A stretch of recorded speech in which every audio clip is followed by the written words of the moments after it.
Chers confinés, bienvenue à cette 11e édition de Femmes, un maestro en confinement.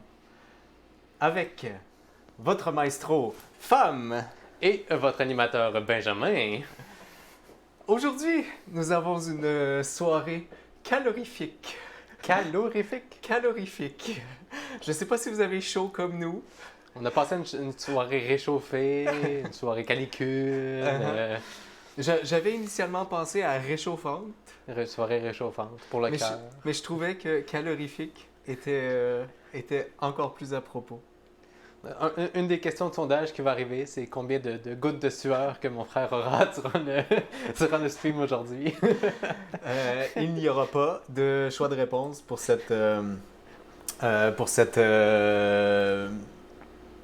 ce sondage-là. Mais si vous voulez en écrire, je vais les lire et peut-être commenter.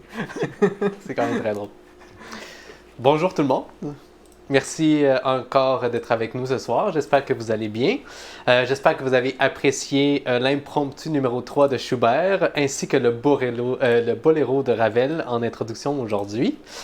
Nous sommes déjà rendus à notre 11e épisode et aujourd'hui, comme toujours, il y aura des petites choses nouvelles et différentes. Merci encore de votre présence. Merci à Benjamin, à l'animation et la vidéo. Merci à Boran Zaza, notre manager, ainsi que Sarah Douglas, notre assistante dédiée.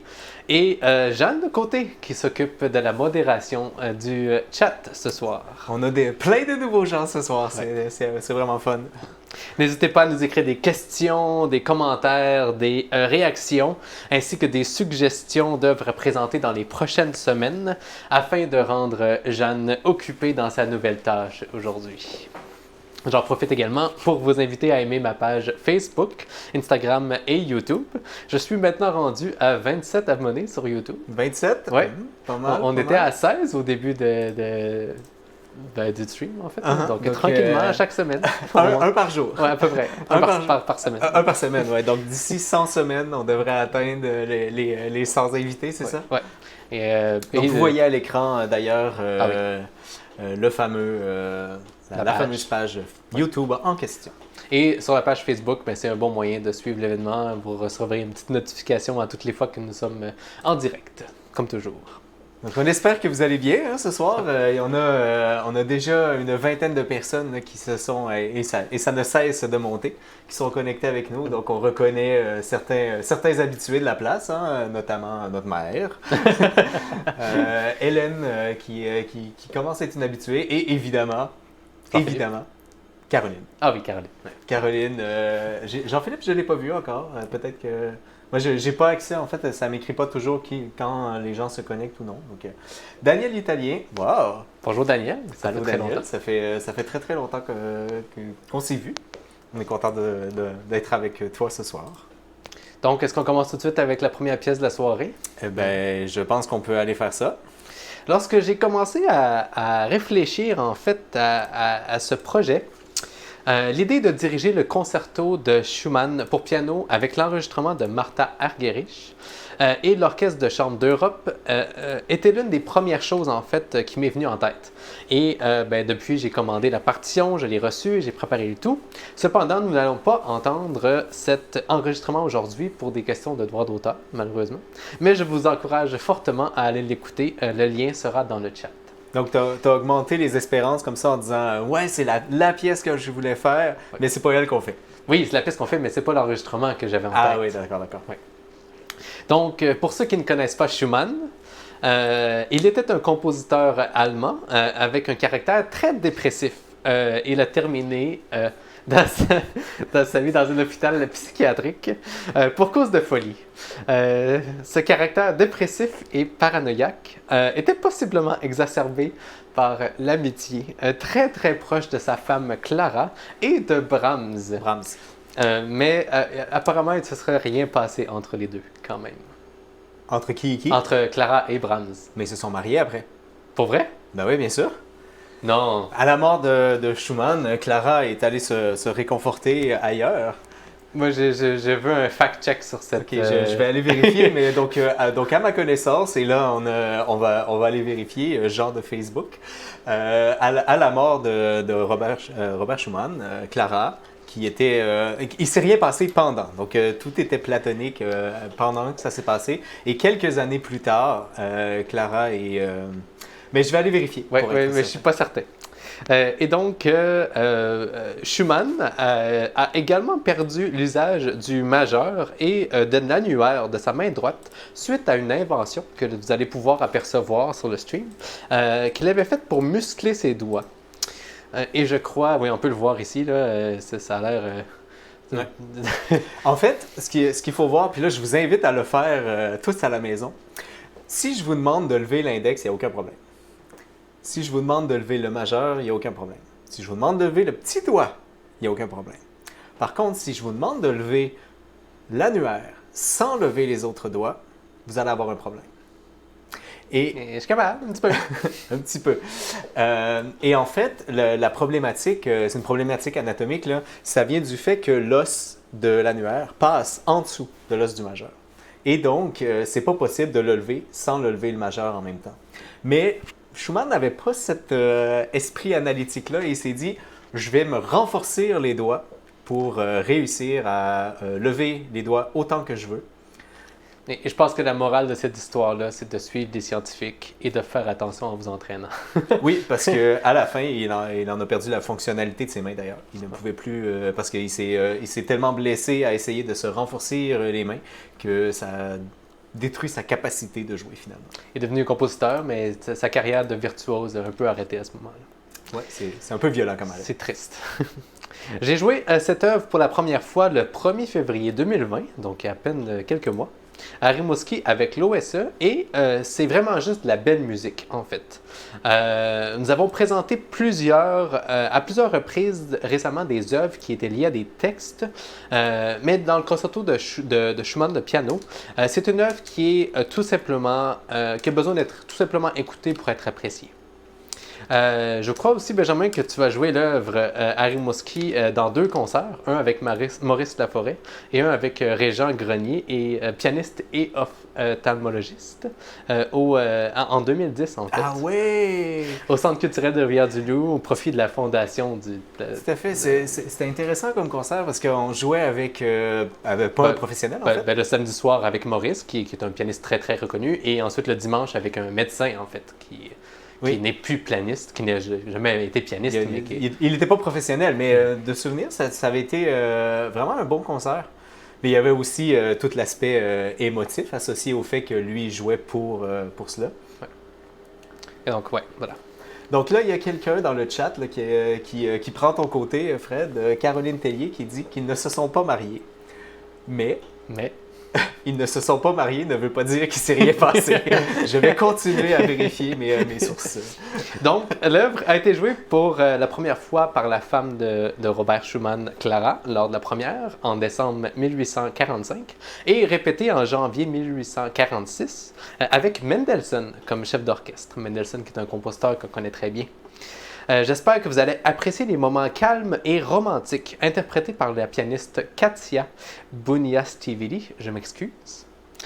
En grand contraste avec les moments intenses de la pièce, ces moments calmes sont particulièrement intimes, à un point tel en fait que je ne crois pas qu'ils auraient pris ce risque-là dans un enregistrement CD.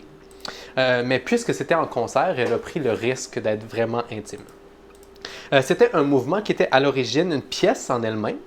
Et donc, Schumann a par la suite ajouté un 2e et un 3e mouvement. Il s'agit d'une forme sonate. Vous allez donc réentendre le solo de hautbois qui est au début, plus tard dans la pièce. Et je vous invite à porter attention à un moment lent au milieu du mouvement, en fait. Comme si, en fait, on arrivait dans le second mouvement, le mouvement lent de l'œuvre, avant que la terreur revienne et que le mouvement rapide prenne son retour, en fait. J'espère que vous allez apprécier Dans cette oasis, tout le romantisme de Schumann qui est dévoilé au grand jour. À la fin du mouvement, il va y avoir une cadence, un moment où est-ce qu'elle jouera seule avant que l'orchestre embarque. Et j'adore le petit thème militaire qui existe à la toute fin du mouvement alors que l'orchestre recommence à jouer. Donc, juste un petit rappel, parce que c'est toujours intéressant de se souvenir de ce genre d'affaires-là. La forme sonate qu'on a déjà discutée par le passé est une forme où on aura une première exposition, donc un thème qui va être joué. Ensuite, le thème va être un peu modifié, et ensuite, il va être beaucoup modifié. Et ensuite, on va revenir au thème initial. Donc, on pourrait voir ça un peu comme un refrain, couplet, refrain. Oui, voilà. Et dans le couplet, c'est là qu'il y a le moment calme que je mentionnais un peu plus tôt. Donc, voici ce que j'ai trouvé jusqu'à maintenant sur Classic FM. Donc, c'est pas une super source. C'est une source quand même correcte. C'est une source correcte. Donc, je traduis à la volée parce que c'est en anglais. Donc, Johannes Brahms était en amour avec Clara, mais ça, c'était clair. mais celle-ci était mariée avec son meilleur ami, et donc, on ne fait pas ça à son meilleur ami. Robert Schumann, sa condition mentale s'est détériorée jusqu'à ce qu'il se suicide. Ou une tentative de suicide, pardon, oui. Et il a été amené à l'asile. Et lorsque c'est arrivé, Brahms a déménagé chez la famille Schumann pour supporter Clara. Et à partir de ce moment-là, leur amitié a fleuri sur plus que de l'amitié. C'est ce qui est écrit ici. Blossomed to more than friendship. Cependant, ce n'est pas clair qu'est-ce qui s'est passé. Honnêtement, je trouve que cette pièce-là, c'est une belle représentation de cette réalité.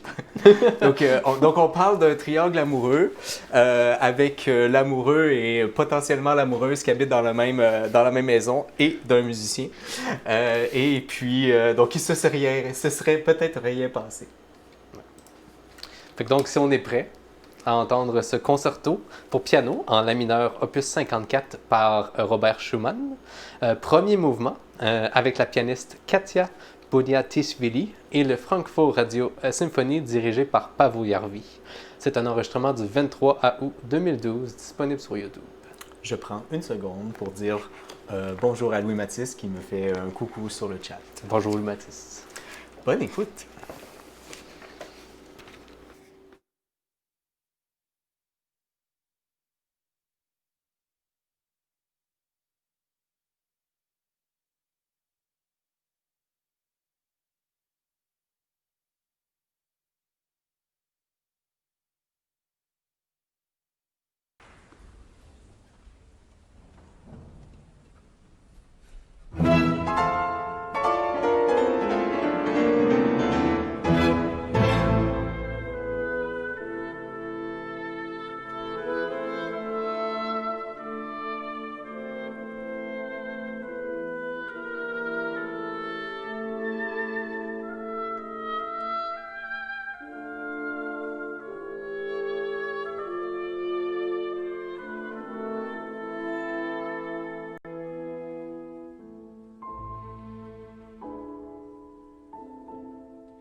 J'adore cette fin.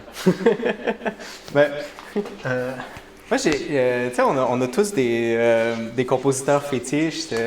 Puis c'est facile, mettons, de dire Beethoven, Mozart et tout. Mais Schumann a quelque chose, pour moi, c'est comme une rivière qui coule en permanence. Il y a des sons partout, sans arrêt. J'ai joué la sonate pour violon et ça a été une de mes pièces préférées.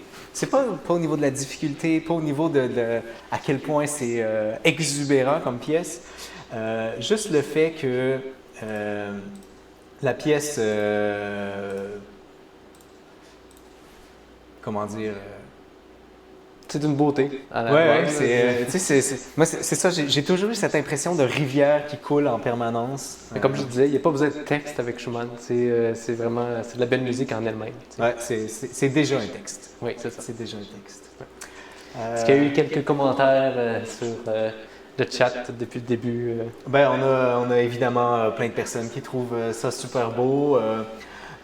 Et également la présence de Dr. Rémy qui nous spécifie qu'il est toujours présent. Donc ça fait plaisir. Et une très vieille amie à moi qui s'est connectée, donc je la salue. Allô Priscilla. C'est musicienne que j'ai rencontrée peut-être à ma 5e année. Donc, d'accord avec toi, Fred, cette fin est jubilatoire. Wow! Jubilatoire, c'est un beau mot, ça. En effet. Faut que je le conserve. Ça va être la soirée que Carmina Burana. Là, et, Il faut qu'on fasse cette pièce-là. Vous allez me voir chanter à l'écran. Oups, j'apparais pas à l'écran d'ailleurs. Je sais pas quand est-ce que je me suis retiré. Tu n'oublieras pas d'enlever le micro d'ailleurs de ton autre ordinateur. Ah oui. Voilà. Merci du rappel. Oui, Carmina Burana, il faut faire ça un jour. Il faut absolument faire ça un jour. Bon, je pense pas qu'il y ait d'autres choses à mentionner par rapport à cette pièce-là. Non. Sinon que c'est tellement merveilleux. Il faut réactiver le micro sur lui en fait. L'été passé, quand j'ai commencé un peu l'écriture de cette chaîne YouTube-là, un peu à l'image des fins de soirée, des émissions de fin de soirée, qui sont une grande tradition en fait aux États-Unis, telles que Stephen Colbert, John Oliver, Seth Meyers. J'en avais glissé un peu en fait un mot lors de Femme 1. Puis pour notre 11e épisode, je voulais un peu m'inspirer de mon idée originale pour cette chaîne et intégrer quelques éléments. Et en fait, c'était un peu à la base un concept un peu égoïste, puisque je voulais entre autres organiser des petites entrevues avec des gens qui me passionnent, et afin d'avoir ces moments en archive, puis pouvoir les diffuser, puisque je crois que c'est mérite d'être partagé en fait. Puis aujourd'hui, en fait, je voulais avoir une petite entrevue qui n'est pas reliée directement à la musique, quoiqu'elle est quand même faite avec une musicienne. Donc, nous accueillerons aujourd'hui Tomo Newton, qui vient nous parler de son projet, le COVID Cooks Cooperative, qui cuisine de la nourriture pour les sans-abri à Montréal, en partenariat avec Montréal Résilience. Je connais Tomo, en fait, depuis de nombreuses années. On a joué à l'orchestre baroque ensemble à McGill, et nous avons également joué un an en quatuor ensemble, quand même. Donc, elle est l'investigatrice de ce merveilleux projet qui vaut la peine d'être partagé et soutenu. Et donc, je l'invite aujourd'hui sur le stream. Bonsoir Tomo! Ah Fred, merci de m'avoir invité. Comment ça va? Je suis si heureuse d'être ici, de parler avec toi. Merci beaucoup d'être avec nous ce soir. Toujours agréable de te recroiser, comme toujours. Donc, comment se passe le confinement de ton côté jusqu'à maintenant? C'est bizarre, je crois que c'est la même chose pour tout le monde, mais je suis vraiment occupée en ce moment, mais c'est pas avec les activités régulières ou normales pour moi. Comme tu as déjà dit, je suis une étudiante de musique aussi, et normalement pratiquer mon violon est mon objectif chaque jour, mais c'est une période un peu difficile pour nous. Alors, avec pas les concerts ou pas les ensembles, j'ai commencé de mettre plus d'énergie dans les autres projets. Alors, j'essaie de pratiquer un peu aussi, mais Je suis sûr que nos auditeurs se demandent est-ce que tu réussis vraiment à pratiquer à chaque jour, Tomo? Oh, tu me demandes une difficile question. C'est... J'ai été personnellement capable depuis le dernier bois à peu près à toucher mon violon à tous les jours quand même. Mais c'est vraiment vrai que sans but, sans concert, sans raison de pratiquer, ça devient difficile en fait. Mais là, depuis 2 semaines, je me suis trouvé une raison de pratiquer. Fait que là, tranquillement, ça va mieux. Est-ce qu'on a une surprise qui s'en vient? Absolument pas. C'est juste quelque chose que je voulais apprendre pour quelque chose dans le futur. Et donc, c'est quelque chose qui n'est pas trop difficile en fait. Donc, je me sens pas complètement inutile et imposteur au violon. Et donc, ça me permet de me pratiquer et de préparer ces choses-là pour le futur. Ouais.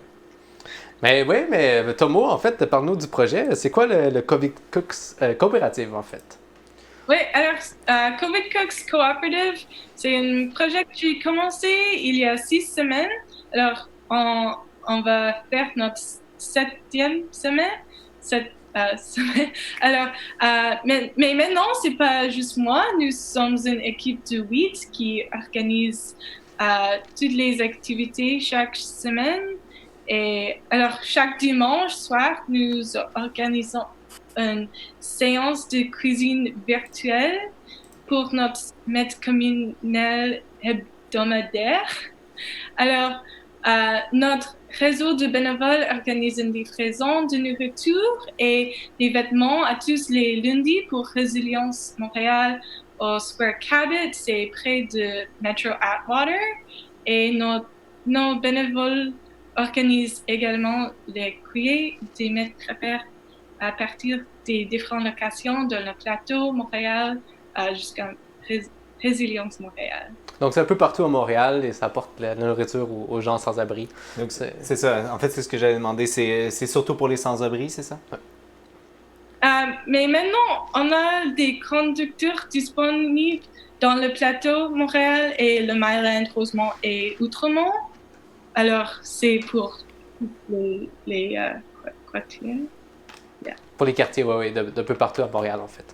Mais bravo pour tout le travail que tu fais dans cette coopérative-là, en fait. Comment t'es venue l'idée de la créer, en fait? Oui, vers 2 semaines après, les règles d'isolement ont commencé. J'ai marché sur Sherbrooke, près de Park, et j'ai vu les sans-abri, les mêmes personnes qui restent là tout le temps, et j'ai réalisé qu'ils n'ont pas de protection, ils sont exposés pendant cette période, et j'ai pensé un peu de ma privilège, et j'ai pensé peut-être je peux faire quelque chose, mais aussi il y a beaucoup des autres raisons. J'ai pensé que ce serait amusant de cuisiner avec mes amis sur Zoom, et aussi ce serait vraiment facile d'organiser la maison. Alors c'était vraiment juste un expériment, mais alors j'ai fait un event un jour, et après j'ai pensé on peut continuer les autres semaines, et on a grandi chaque semaine. Yeah. La question est, est-ce que c'est plus de travail que tu t'attendais à organiser? Oui. Non, mais comme je l'ai dit, j'ai juste j'ai juste essayé ce projet une semaine, alors je n'ai pas pensé que ça va grandir comme how it has. Alors oui, je travaille sur le projet chaque jour, quelques heures, et on a une équipe, alors on a beaucoup des autres qui travaillent aussi, et on a beaucoup d'organiser chaque jour et pour l'event, et on a commencé de distribuer les ingrédients aussi, oui. Alors beaucoup des moving parts. Non, je comprends. C'est toujours beaucoup d'organisation, ce genre de projet-là. Je trouve que c'est vraiment un très beau projet. Je te félicite d'avoir entamé ça. Est-ce qu'il y a des choses particulières que vous devez faire face au fait que, par exemple, vous distribuez pour des sans-abri? Donc, est-ce qu'il y a des précautions particulières que vous faites? En fait, ils vont donner à un organisme. Ah, d'accord. Et donc, eux n'ont pas besoin de s'occuper de ces choses-là. Ils peuvent juste aller porter la nourriture au bon endroit et c'est tout, en fait. Mais qu'en fait, peut-être, dernière petite question, comment voudrais-tu voir le projet se développer dans les prochaines semaines? J'imagine que s'il y a des gens à la maison qui sont intéressés à donner ou à supporter le projet, ils peuvent nous écrire. On va te donner le contact de Tomo, on va être heureux de le faire. Mais c'est quoi ta vision pour les prochaines semaines du projet? Oui, mais on veut grandir, on veut engager plus de participants et on a déjà commencé de distribuer les ingrédients juste la semaine passée, mais on veut continuer la même chose. Alors, c'est plus facile pour les participants de cuisiner et c'est... alors, on veut aussi comme... Juste développer le projet, ouais, devenir plus grand, ouais, c'est bien. On veut faire la même chose, mais j'espère avec plus de participants et comme des choses comme ça. Bien, on te félicite tous les deux, puis merci d'avoir pris le temps de parler un peu avec nous ce soir. C'est toujours apprécié. Merci beaucoup. Aussi, pour tout le monde qui écoute maintenant, Fred a donné beaucoup de choses pour notre projet aussi et aller à Costco pour... C'est rien comparativement à tout ce que tu as fait, Tom. Ça vaut même pas la peine d'être mentionné. Bravo pour tout le travail que tu fais. C'est ça qui est important. Merci pour m'inviter ici. C'est vraiment cool. Merci. Merci beaucoup, Tomo. Voilà. Et continue ton beau travail. Ça fait vraiment plaisir de voir que la communauté musicienne se tient avec les autres pour... Donc, on est probablement prêt déjà pour notre deuxième pièce musicale de la soirée. Nous sommes prêts pour la deuxième pièce musicale. Et là, je veux simplement vous mentionner que les couleurs d'arrière-plan ont changé. Est-ce que quelqu'un qui a mentionné... je ne sais pas comment poser la question sans dévoiler la réponse, en fait. Pour qu'on puisse nous entendre parler, en fait. Est-ce qu'il y a quelqu'un qui a mentionné... Non, on n'a pas mentionné l'amélioration au niveau des micros. Donc maintenant, à côté de ma cravate Snoopy, il y a mon petit micro. Chez Fred, c'est un petit peu plus visible. Oui, quand même. Ouais. Mais donc, la prochaine œuvre au programme sera la Symphonie fantastique d'Hector Berlioz. Et aujourd'hui, vous allez entendre en fait le deuxième et le quatrième mouvement de l'œuvre. J'avais prévu de vous faire voter entre les deux mouvements, un peu comme si vous étiez le héros, mais finalement, j'ai décidé de présenter les deux pièces. J'avais déjà organisé ce genre de concert-là où est-ce que les gens ont un menu en fait et décident qu'est-ce qu'ils vont entendre. C'est très interactif comme concert, mais pour aujourd'hui, finalement, j'ai décidé de diriger les deux pièces. C'est une symphonie qui a été composée seulement 9 ans, en fait, après la 9e symphonie de Beethoven que nous avions d'ailleurs entendue lors de Femme 7. Après cette œuvre, dans le fond, Berlioz va lancer toute une nouvelle forme de musique descriptive appelée musique à programme.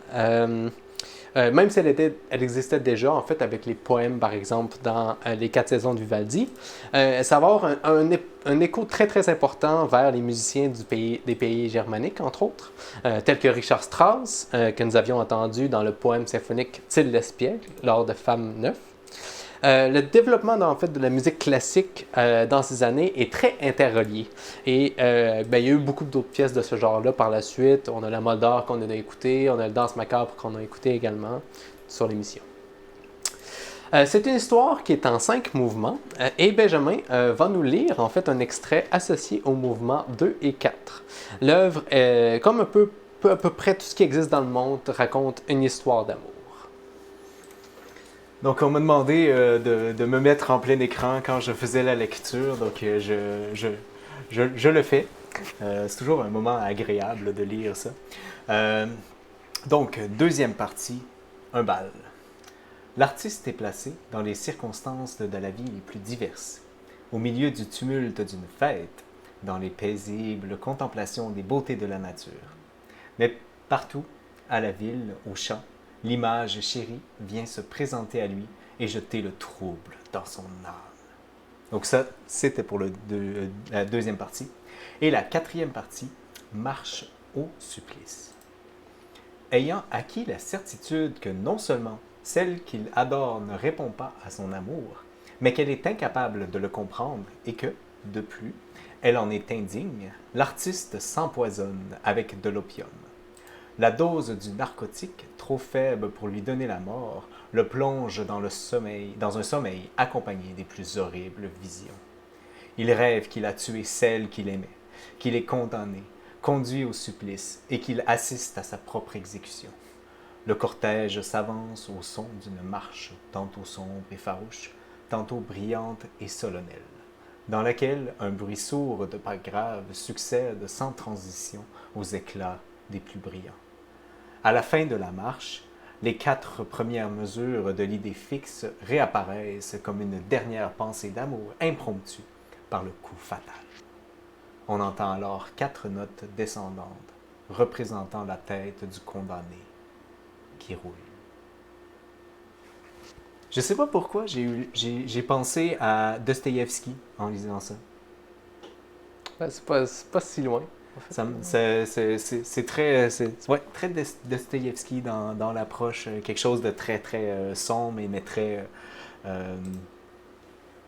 j'ai juste le mot en anglais, le groundé. Ouais, très, très à la terre. Oui, exact, très à la terre. Dans le quatrième mouvement, que Benjamin vient de lire, le petit poème, ça ressemble beaucoup en fait à la fin de Till l'espiègle qu'on avait écouté dans Femme 9. Tous les deux sont en fait condamnés à mort et je trouve que la représentation en musique de ce moment-là est bien faite dans les deux œuvres en fait. Et dans le second mouvement, un petit détail aussi, il existe une partie de trompette qui a été ajoutée par Berlioz pour le virtuose G.G.B. Arben.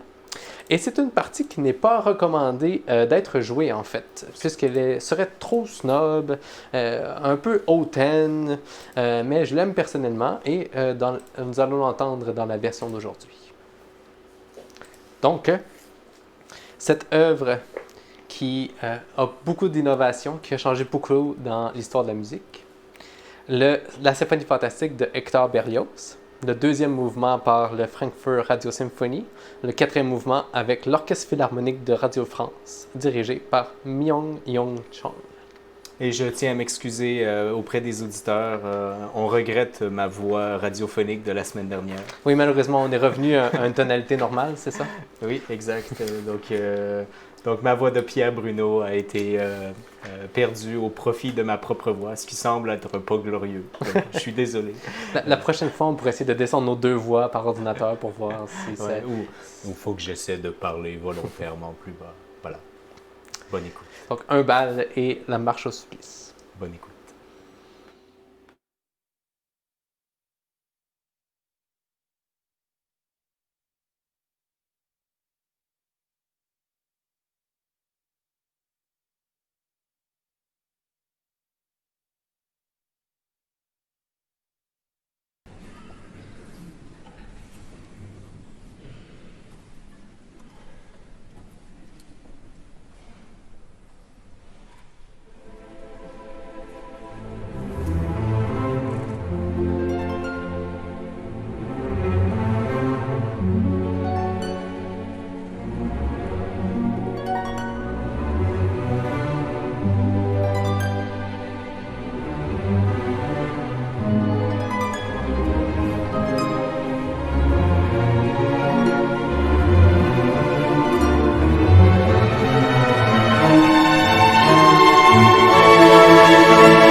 Je trouve que c'est vraiment proche quand même de Danse macabre et de Tilde d'Espiègle quand même. Au niveau de la pièce, là, il y a beaucoup de ressemblances, je trouve. Ça me serait pas venu à l'idée, mais c'est vrai qu'après les avoir présentés sur des semaines consécutives, c'est vrai qu'on remarque ça. Il faut dire que Berlioz est un compositeur français, comme Camille Saint-Saëns en fait, donc même pays quand même. Tout à fait. Donc il y a la culture française qui s'entend dans ces pièces. En effet. Au niveau du chat, bon, j'allais dire il y a peu, mais finalement, on a un gros wow qui est arrivé, qui est apparu à la toute fin de la pièce. Donc, probablement que. C'est la fin. Oui, le temps de décalage, alors que nous, on a déjà commencé à parler. Ben, vous êtes encore dans le passé.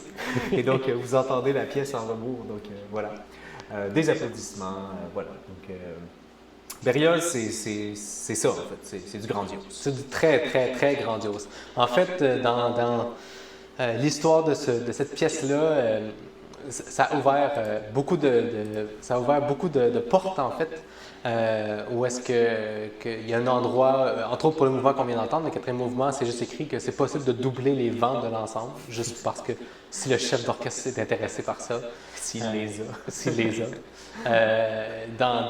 Je me souviens plus exactement, mais il y a d'autres pièces comme la Grande Symphonie Grandiose où est-ce qu'il y a une deuxième section de cuivre à l'arrière du public. Et ce sont toutes des petites innovations que, si on avance un peu plus longtemps dans l'histoire de la musique, qui a apporté beaucoup de choses en fait. dans le futur. Même en fait, le troisième mouvement de la symphonie fantastique, il place un corps anglais dans la coulisse en arrière de l'orchestre pour représenter en fait le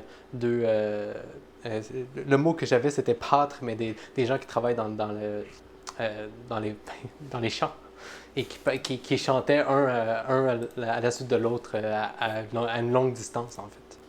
Donc ça a été beaucoup d'innovations qui ont été faites par Berlioz pour cette pièce-là, qui a apporté beaucoup de choses par la suite pour l'histoire de la musique. Dans toute la musique, en fait, Berlioz fait partie des noms importants. Ouais. Il n'y a pas de doute là-dessus. Donc, ce soir, un autre élément que je voulais promouvoir dans la chaîne YouTube, que je voulais aussi promouvoir d'autres types d'art. Et donc, je suis heureux aujourd'hui de demander à Benjamin de lire un petit poème, encore. C'est ma soirée aujourd'hui. C'est sa soirée. Il s'agit de Les Vêpres sont le couvre-feu du soleil, qui a été écrit par Laurence Veilleux lors du 22e marathon d'écriture intercollégiale en mars 2012. J'avais rencontré Laurence au cégep, mais la raison pourquoi... oui, belle image. Mais la raison pourquoi aujourd'hui je voulais l'introduire est parce que le 20 mai 2020, en fait, il y a 7 jours, lors du dernier épisode, 2020. Elle a reçu le prix Émile Nelligan 2019 par la Fondation Émile Nelligan pour son recueil Elle des chambres que vous voyez à l'écran. Et je trouvais intéressant de promouvoir un peu la poésie québécoise aujourd'hui sur le stream. C'est tout à fait agréable comme idée. J'approuve entièrement. Donc, de ce recueil... Les Vêpres sont le couvre-feu du soleil de Laurence Veilleux. Donc, ça va comme suit.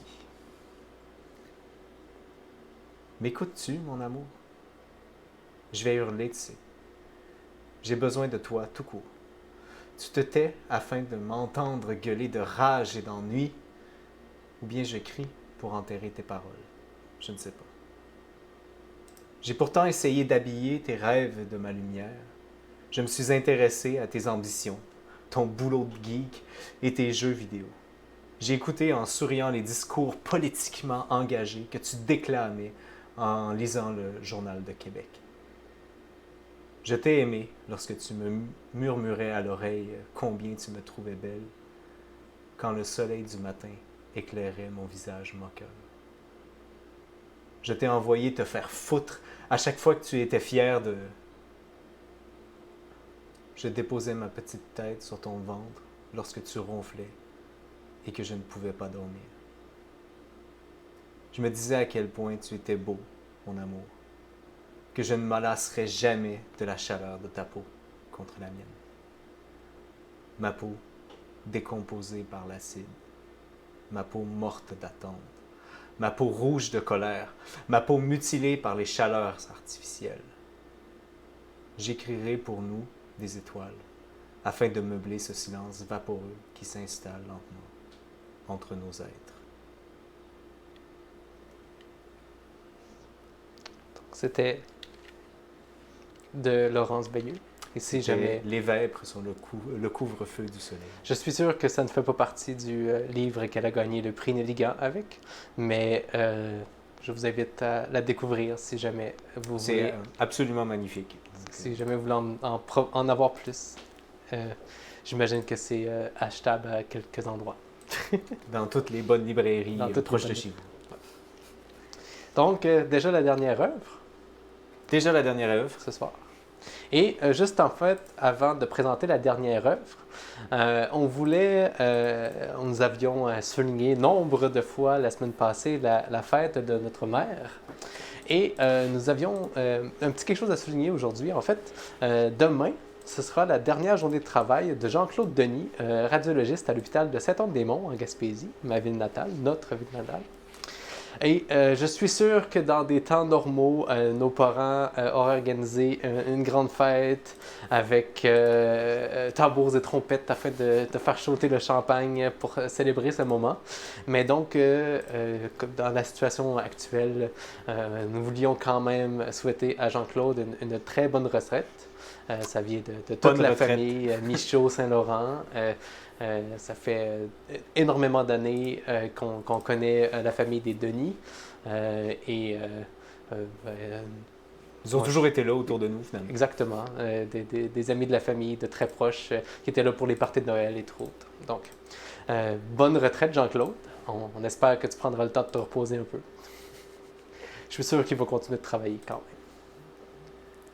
Donc, pour la dernière œuvre ce soir, ça va être les danses slaves de Dvorak. L'éditeur Shimrock espère sans doute alors renouveler l'expérience très lucrative des danses hongroises de Brahms que nous avions entendues la semaine passée d'ailleurs, qui étaient composées en 1869, en demandant à Dvorak d'écrire des petites œuvres du même style pour orchestre en 1878. Il en composera 16 et nous écouterons les numéros 8 et 10. Le style est très similaire à celle que nous avions entendue la semaine passée, avec beaucoup de répétitions. Ce sont également des œuvres qui sont jouées régulièrement en rappel de concert, mais petit avertissement, les applaudissements de la dernière œuvre sont un peu à l'image du mouvement, ce sont assez calmes. D'accord. Est-ce que c'est le dernier mouvement de la suite d'œuvres? Non. Ok, d'accord.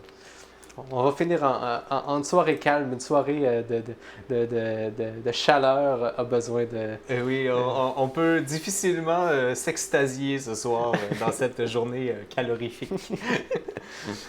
Donc, je tiens à m'excuser là, pour les 2 pièces précédentes. J'ai complètement oublié de vous présenter ou de vous montrer les images des autres compositeurs. Donc voilà, c'est dommage parce que je trouvais qu'elles étaient particulièrement intéressantes. Donc, est-ce que tu veux les mettre en rafale? On peut vous montrer en rafale. Donc je reviens rapidement sur Schumann. Schumann qui donc la première pièce, Schumann qui termine sa vie de façon à l'asile. Ensuite, nous avons Berlioz qui est le grand compositeur. Et je trouvais à quel point il avait un air lugubre. Ouais, ben, particulièrement sur la deuxième photo à gauche. Pourquoi? Pourquoi faut que ce soit comme ça? Mais voilà, donc je trouvais qu'elles étaient intéressantes. Donc, tous les artistes ont ce côté dramatique quand même.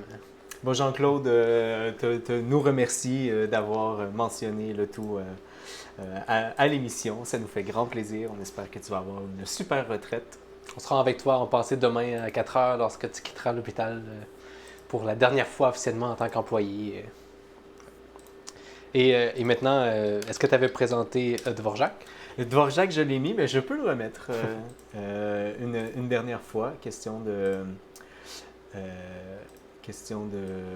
Tant qu'elle n'apparaît pas sur ma face, c'est correct. Non, c'est ça, tu vois, je les ai un petit peu ratissés. Là, voilà. J'adore sa barbe. Oui. J'adore sa barbe. C'est un objectif un jour. Donc, la semaine prochaine, nous allons probablement entendre la marche slave de Tchaïkovski. Et je crois que nous allons rapidement entrer dans le sujet de l'appropriation culturelle. Avec Brahms et Dvorak, je crois que nous restons quand même dans des compositeurs qui voulaient mettre en musique symphonique la musique de leur pays. Mais dans le cas de Tchaïkovski avec la marche slave, dans Capriccio italien, ou avec Ravel dans Scheherazade, par exemple, on entre dans des compositions basées sur une culture sans nécessairement y avoir mis les pieds. Et donc, je sais qu'il y a quelques personnes de la République tchèque qui écoutent le stream diligemment à chaque semaine. Donc, je suis intéressé de savoir qu'est-ce qu'ils pensent la semaine prochaine. Quelle est l'opinion de l'appropriation culturelle? Parce qu'effectivement, Brahms a fait des recherches quand même approfondies sur ces musiques-là. Il y a, sur les 21 que Brahms avait composés, il y en avait plusieurs que c'était directement des mélodies. Et il y en avait quelques-unes qu'il avait composées lui-même au complet. Mais très inspiré. Puis... Oui, c'est ça. Mais c'est quelque chose qu'il a suivi toute sa carrière. C'est pas un moment il a voulu faire ça. Ouais, donc c'est un peu dans la même idée que Bartók là, qui a vraiment travaillé fort sur mettre en musique de façon actuelle la musique qui était un peu plus folklorique. Alors que Tchaïkovski, c'est plus... c'est une interprétation. Sur le moment. Donc, si on est prêt, Ok, donc ça vaut quand même la peine. Qu'est-ce qui vient de se passer? Coralie. Oui. Coralie qui mentionne que Dvorak ressemble beaucoup à Frédéric. ah, moi, c'est vrai que sur la photo en haut à droite, là, Va falloir que tu fasses grandir cette moustache, Fred. est-ce que je peux la faire tourner au bout, là, c'est ça? Ça, c'est vraiment excellent. On remercie Coralie d'avoir remarqué tout à fait la ressemblance. Moi, je ressemble à Yannick Desességuin aussi, donc apparemment quand j'ai les bras ouverts. Donc voilà, c'était une très bonne chose qu'on affiche les images ce soir, malgré mon petit oubli. Donc, Les Dents slaves par Antonin Leopold Dvorak, opus 46 numéro 8, opus 72 numéro 2, avec le Philharmonique de Berlin, dirigé par Sir Simon Rattle, dans des enregistrements de 2009 et 2017, disponibles sur YouTube. Slavez bien.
On n'aurait pas pu couper un peu dans les applaudissements. Non, absolument pas.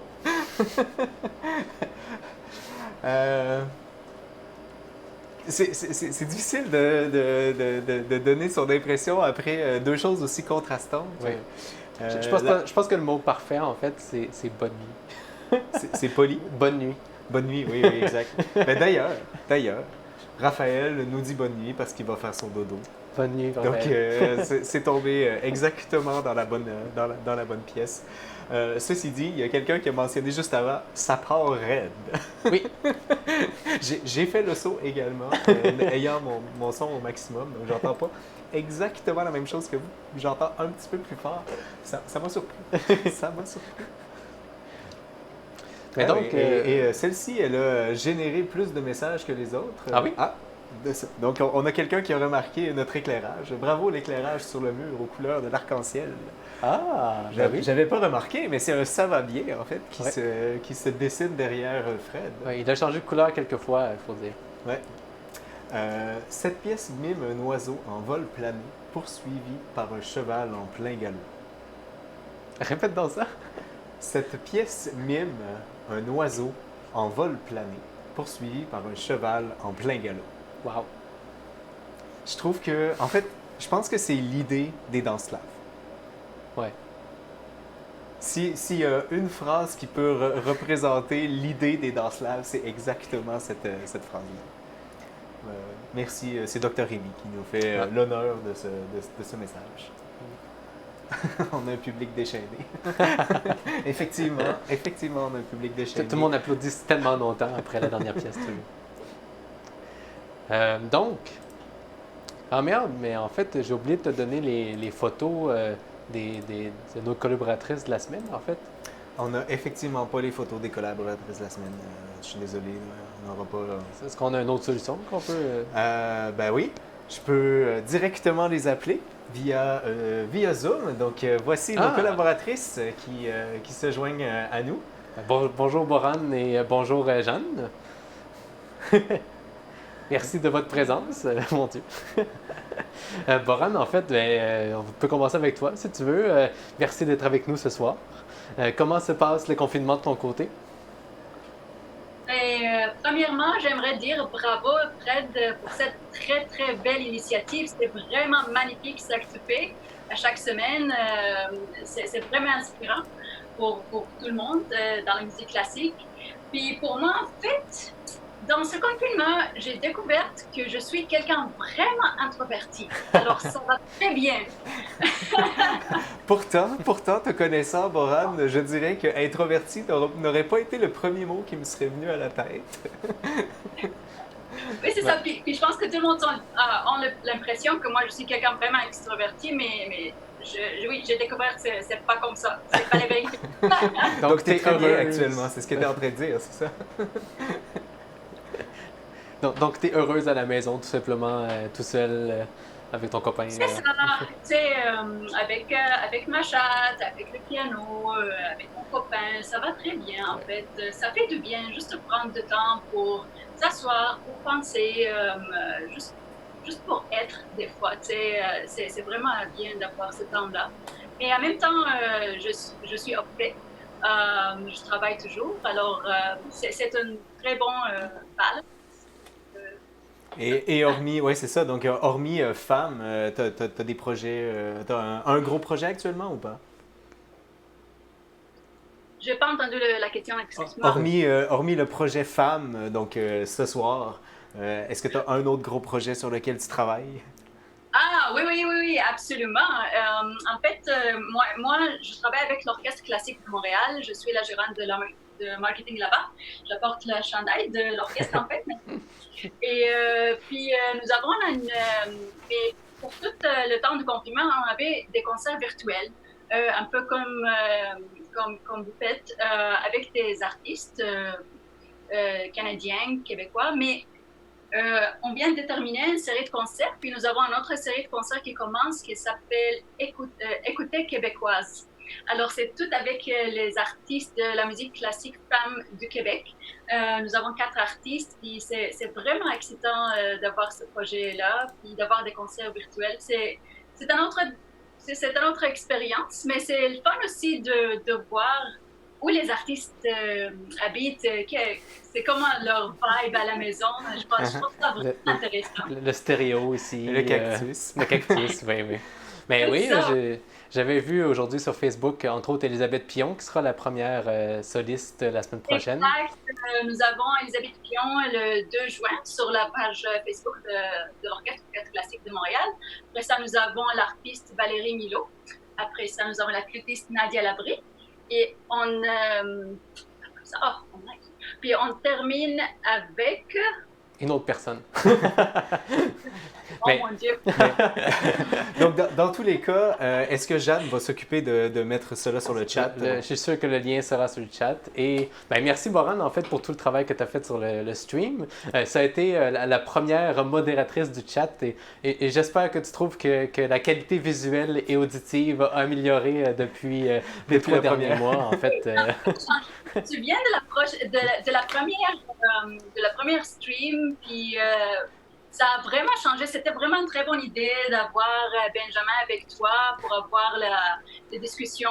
Puis maintenant, je vois que tu commences à avoir des invités aussi. Alors, je pense que c'est ça quelque chose qu'on n'a pas pendant le confinement. C'est cet aspect social quand on est dans un concert. Alors, je pense que vous avez créé ça très, très bien. Puis la dernière artiste, en fait, c'est Florence Bourget, la mezzo-soprano. Voilà. Voilà. Merci, Boran. On peut peut-être se tourner un peu vers Jeanne pour terminer aujourd'hui. Merci pour ton travail ce soir comme modératrice du chat pour la soirée. Et joyeux anniversaire pour hier. Il y a eu, dans les deux dernières semaines, il y en a tellement eu. Il y a plein d'anniversaires. qui sont en direct pour nous, en fait. Donc, c'est quoi? On est dans quel mois actuellement? Mai? Tantôt, je parlais de juin en blague lors de nos tests de son. Je nous présentais comme le 8 juin. Donc le mois de mai, ça nous amène à quoi? Octobre? à peu près, oui. Quand il commence à faire un peu froid dehors. Mais Jeanne, comment se passe le confinement de ton côté? Ça se passe et c'est très surprenant tout ce que ça nous apporte comme réflexion, ce confinement-là. C'est des fois très plaisant, des fois plutôt troublant, mais tout de même, on apprend toutes sortes de choses, puis ça nous permet de visiter des choses qu'on ne fait pas d'habitude. Et ça, c'est très apprécié. Ben oui, ce soir est un exemple parfait de cette Une de ces réalité. Oui. Comment ça a été d'être responsable du chat? Est-ce que c'était plus difficile que tu croyais ou ça a été... Non, ça s'est bien passé. Quoique, pour moi, c'était comme une petite performance. Là. Pendant ces derniers mois, j'ai pas eu le petit... Le feeling. Petite sensation, Ouais. là, c'est ça, le petit feeling, là, ouh là là, ça va se passer, il faut que Oui, je performe bien. Là, ce soir, je l'avais, puis je suis contente. Oh, ça me fait du bien. Je peux dire qu'à chaque semaine, je ressens de nouveau ce feeling de jouer en concert devant public. Je trouve ça tellement agréable de me retrouver sur scène encore. J'imagine que Fred aussi est dans la même situation. Oui, exactement. Et Sarah, qui n'est pas là aujourd'hui, en fait, ce soir, parce qu'elle commence un travail à l'hôpital. On la remercie pour toutes les dernières semaines. Mais oui, elle nous écrivait généralement après le stream pour dire à quel point c'était le moment le plus stressant de toute sa semaine. Parlant de fête, c'est la fête également à Isabelle, dimanche, donc notre ben. cousine. Donc on souhaite bonne fête également. Je Un vais peu à juste l'avance. mentionner. Ouais. Désolé de vous sortir de... Ben, t'en as une petite question pour Jeanne. En fait, ton quatuor à cordes a mis quelques vidéos sur Internet. Veux-tu en parler un peu, inviter les gens à aller les voir? Bien Oui. sûr, je vais mettre le lien sur le chat. Dans le fond, c'est le seul moyen qu'on trouve pour jouer ensemble, c'est de chacun s'enregistrer, empiler les enregistrements, puis on fait des petits projets comme ça. Ça nous fait plaisir. C'est sûr que ça remplace pas le vrai aspect physique de jouer ensemble, mais tout de même, c'est ce qu'on peut faire de mieux pour le moment. J'ai particulièrement aimé l'enregistrement de Somewhere Over the Rainbow. Je dois avouer que c'est un très bel arrangement de votre artiste. Oui, c'est tout à fait approprié, là. C'est très court, par exemple. J'ai surpris que c'était quand même vraiment juste l'exposition. Et bref, voilà. Ben, merci beaucoup les deux pour votre travail. Mais merci beaucoup, ça a vraiment fait plaisir. Vous avez un super beau projet. Merci. On est très, très content de vous avoir eu. Ben, si on termine tranquillement, est-ce qu'il y avait d'autres commentaires sur le chat ou questions à répondre avant de terminer? Je vois pas de nouvelles choses. On a eu un Go Jeanne qui a été dans le, Go Jeanne. dans le chat. Sinon, des remerciements encore. Donc, nous aussi, évidemment, on vous remercie, vous, hein, parce que Oui. c'est vraiment pour vous qu'on fait ça. Donc, je pense que tu peux aller sur le mot de la fin. On nous invite à nous contacter si vous voulez avoir le lien des entraînements de mon frère, des lundis et jeudis midi. L'entraînement de lundi, c'est un peu mal terminé pour moi, mais tout va bien. C'est bon, perdre connaissance, c'est pas si grave. J'ai pas perdu connaissance. C'est passé très proche. Ça reste, même après 2 mois et demi, d'aller faire presque facilement 3 à 4 fois par semaine, ça reste toujours aussi difficile. Ça reste difficile. Et donc, la semaine prochaine, je présenterai probablement des extraits des saisons de Vivaldi, mais j'attends encore la partition. Donc, ça dépend de si l'avion part avec la poste ou non. Qui était demandé d'ailleurs par Caroline Chénard. Il y aura peut-être une pièce du compositeur Philippe McNabb-Séguin, ça reste encore à confirmer, ainsi qu'un concerto de basson de Mozart. Pièce très intéressante. Un concerto de basson. C'est vraiment une belle pièce. Je vais te convaincre, tu vas voir. D'accord. Et, on demande d'être convaincu, je pense que les auditeurs aussi. Oui. Et comme j'avais mentionné un peu plus tôt, probablement afin de conclure la série des danses hongroises slaves, la marche slave de Tchaïkovski, pour conclure d'une manière étrange peut-être, mais à la saveur très russe quand même, pour des compositions d'Europe. Bref. Donc, merci encore de votre présence. Merci à Benjamin, comme toujours, à la technique et à l'animation. Je pense que c'est réussi. C'était un premier stream officiellement sans problème technique. On ne peut pas dire qu'il y a eu 0 bug. Malheureusement, il y a eu quelques petites coupures de son, mais qui se sont réglées d'elles-mêmes à l'espace de quelques secondes. Donc, je pense que c'est presque ça. On ne peut pas atteindre la perfection, sinon ce serait dommage. Ouais. Donc, c'est le plus proche de la perfection qu'on obtiendra. Ça a pris 3 mois, mais on s'est rendu là. Merci à Boran Zaza, notre manager, Sarah Douglas comme assistante dédiée, Jeanne Côté qui était à la modération du chat ce soir. Allez aimer ma page Facebook, Instagram et vous abonner à ma chaîne YouTube afin de continuer à suivre notre événement. À la semaine prochaine. Et sur ce, on a très hâte de vous rejoindre la semaine prochaine et on espère que vous allez vous porter bien. Il fera moins chaud. J'espère qu'il fera moins chaud. Bonne semaine, portez-vous bien et à la semaine prochaine.